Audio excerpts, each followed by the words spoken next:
Hey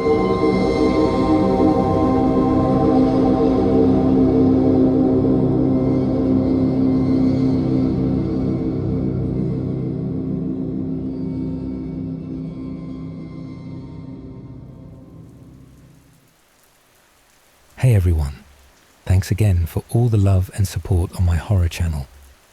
Sending a shout out to all my subscribers, you guys rock. If you're new here, don't forget to smash that like button and subscribe so we can grow our creepy crew and bring you even more awesome horror stories. Tonight's tale is about a seriously creepy landlord who turns out to be way more than just a landlord. But I don't want to give anything away. There's a twist. Stick around till the end to see how these young women deal with this terrifying guy. Enjoy.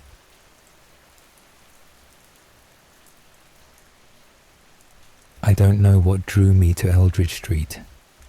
Maybe it was the eerie feeling I had as soon as I saw the house, towering, decrepit, as if it were alive, watching. Or maybe it was the rent. Whatever it was, the moment I stepped onto the porch, I felt something in the air, a weight that pressed against my chest, making every breath feel shallow. But the price was right, too right. The landlord, Mr. Grayson, had promised the tenants that it was a fresh start, that with a little elbow grease and time, the house could become a beautiful place again. It wasn't much, but at that point, it was all any of us could afford. I moved in with Estelle Robson and Rita Hersey, two women I'd known for years. Estelle and I had grown up in the same small town, and I'd met Rita through Estelle when we were both in our 20s. We'd been through a lot together, some of it good, some of it bad, but we'd always found our way back to each other. We were all in the same desperate situation. We needed to escape our past, leave behind the mistakes we'd made, and find something that felt more like home than the suffocating lives we'd been leading. So, when we found the listing for this house, cheap rent, large rooms, an empty space for us to fill with whatever we could scrape together, it felt like a sign. The power didn't work half the time, and the heating system barely did better. But that was the least of our worries. It wasn't until the third night that we all started to feel it, the suffocating tension in the air, like we were being quietly suffocated by the house itself. It wasn't just the strange sounds or the strange way the air felt too thick to breathe. It was Mr. Grayson, the landlord. I'd met him a few days after we moved in, when he came by to inspect the place. I had known of him, of course, but never really interacted with him until then. Estelle, Rita, and I had known him from before. The three of us had crossed paths with Grayson years ago, back when we were still in the city, but we hadn't seen him in ages. It was unsettling how little he seemed to change over the years. He had that cold, calculating aura that made you uncomfortable just by being near him.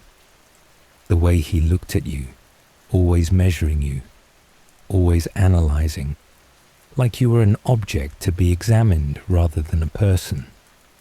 He would appear out of nowhere, like he was a ghost, and then disappear just as quickly, vanishing into the shadows when you weren't looking. "You'll get used to it," he said the first time we saw him after moving in. His voice was like a knife cutting through the tension in the room, smooth but with an edge. "It's an old house. These things happen. You get what you pay for."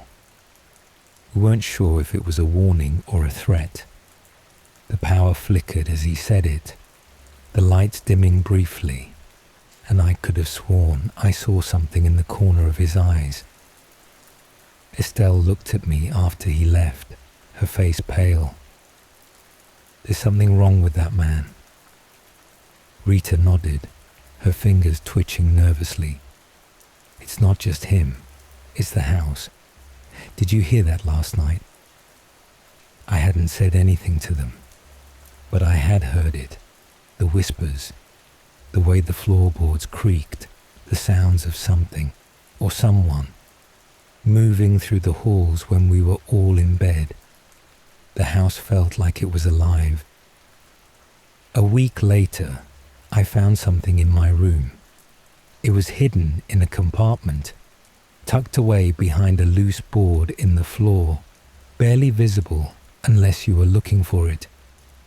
At first, I thought it was just debris, something left behind by the last tenants. But when I pulled it out, I saw old photographs. Faded, yellowing pictures of people I didn't recognize. But the strangest part wasn't the photos themselves. It was what was written on the back of each one. Dates from the 1920s, the 1940s, the 1960s. Tenants who had lived here before us. And on every photo, a single phrase was written in uneven handwriting. "You're next."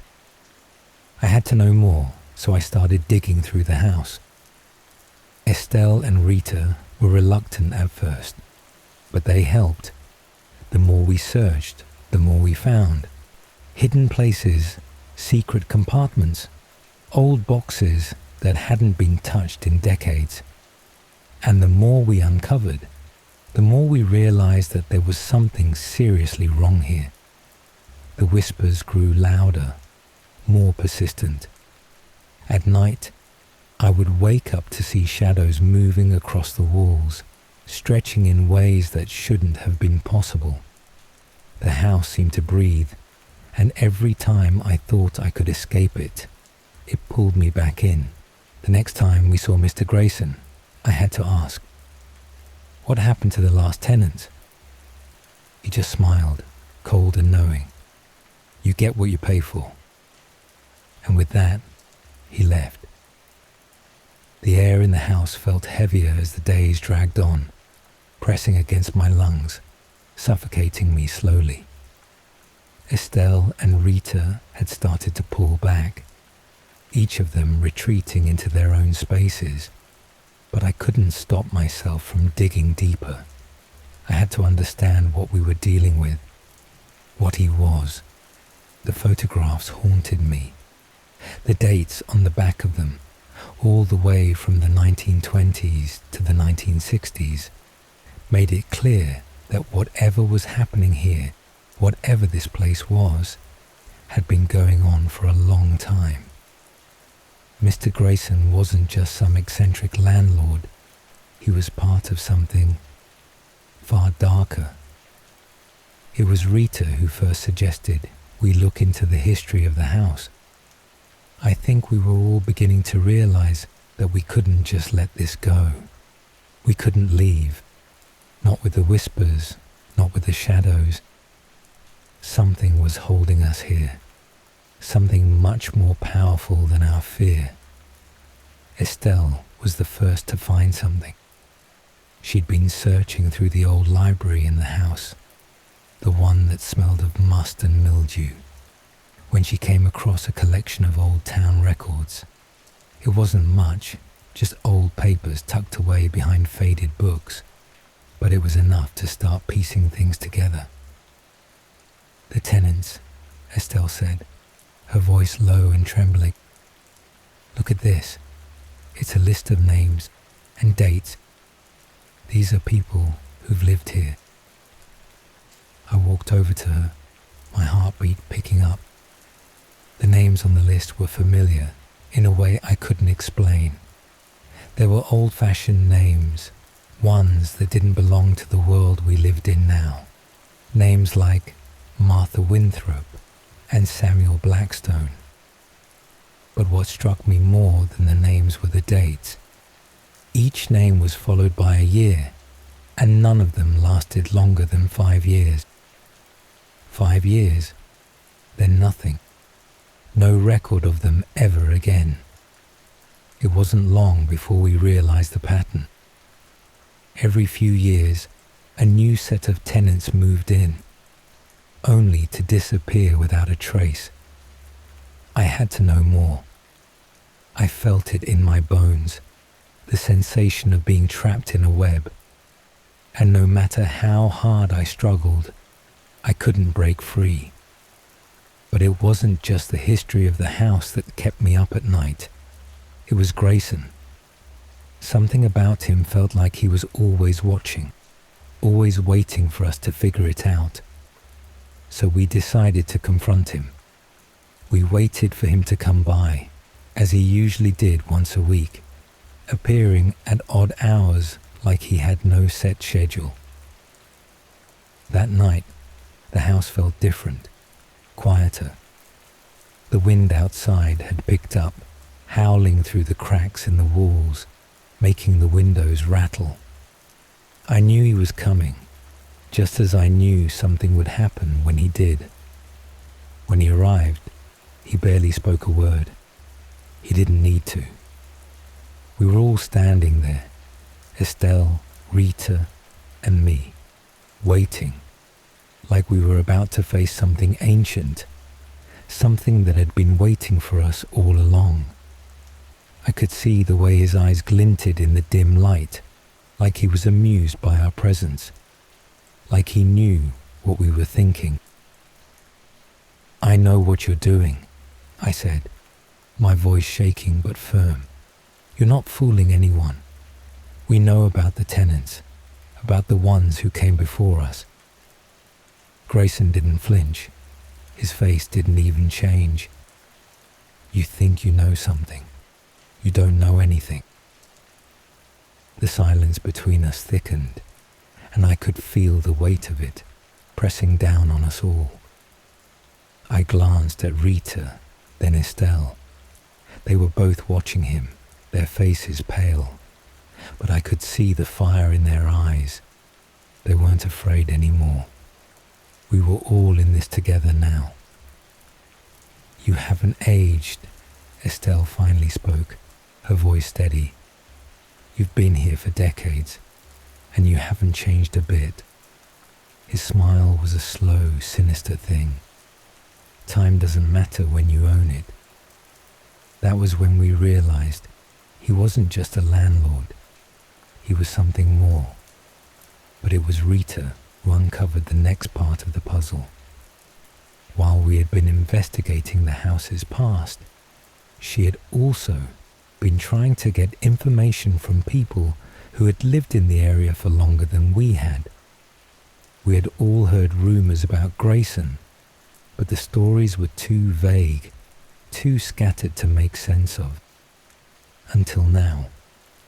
Rita found an old disjointed article in the town's historical society records.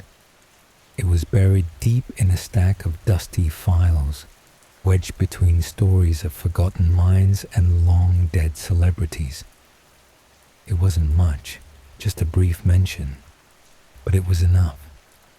It talked about a fire in 1915 that had consumed the house on Eldridge Street. No one knew how it started, but it killed the tenants who had been living there at the time. The fire was ruled an accident, but Rita found something that stopped me cold. A line at the bottom of the article. The owner of the property was listed as one Grayson, Godfrey Grayson, who had been seen frequently in the area shortly before the fire, but never after. Godfrey Grayson. The same name, the same man. Estelle looked at me, her face pale.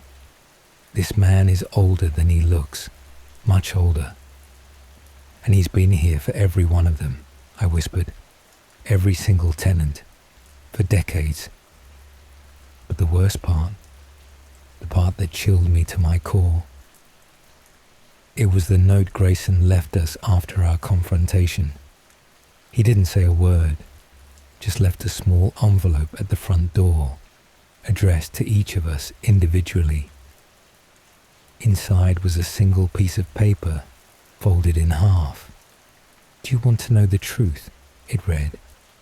You're just as much a part of this house as the ones who came before you. You can't escape. You signed the lease. You agreed to the terms. And then the packages started arriving. The first one showed up on my doorstep 3 days later. Small, unmarked, no return address. I carried it inside, feeling my pulse in my throat. The others gathered around as I peeled back the brown paper, revealing something I hadn't seen in years. My old leather wallet, the one I'd lost back in college. I picked it up with numb fingers, checking the inside. Everything was there. The faded student ID, the crumpled receipts, even the $20 bill I swore I had spent. Then Estelle got one, then Rita. One by one, we received things we had misplaced, forgotten, thrown away. A childhood stuffed animal, a torn photograph. But the more we received, the more we understood that this was not an act of kindness. It was a message. At first, we tried to rationalize it. Maybe Grayson had been watching us for years, collecting our discarded belongings. Maybe he had stolen them. But that didn't explain the things we had lost decades ago. Things that had burned in fires, drowned in floods, vanished in places no human hands could have retrieved them from. And then we found the door. It was in the basement, behind a wall of rusted pipes, a place none of us had noticed before. The lock was old and heavy, but the moment I touched it, it clicked open. The room beyond smelled of mildew and dust, and the air was thick with something else, something stale and wrong. Inside there were filing cabinets lining the walls, thousands of folders, each marked with a name. Some of them were handwritten, others typed in fading ink. We flipped through them in silence, the horror settling in with every page we turned. These were the tenants, all of them, going back decades. Estelle pulled a file with shaking hands, her own name. Inside was a single sheet of paper, listing every address she had ever lived at, every job she had worked, every unpaid debt she had forgotten. But it was the photograph at the bottom that made her drop the folder. It was a picture of us, the 5 of us, standing beside Rita's old car, its front bumper dented. I knew the night instantly, the rain, the sickening thud, the headlights catching a glimpse of something, someone before we had sped away. No one had spoken about it since. No one was supposed to know. On the back of the photograph, written in neat, perfect script, were 3 words. Payment is due.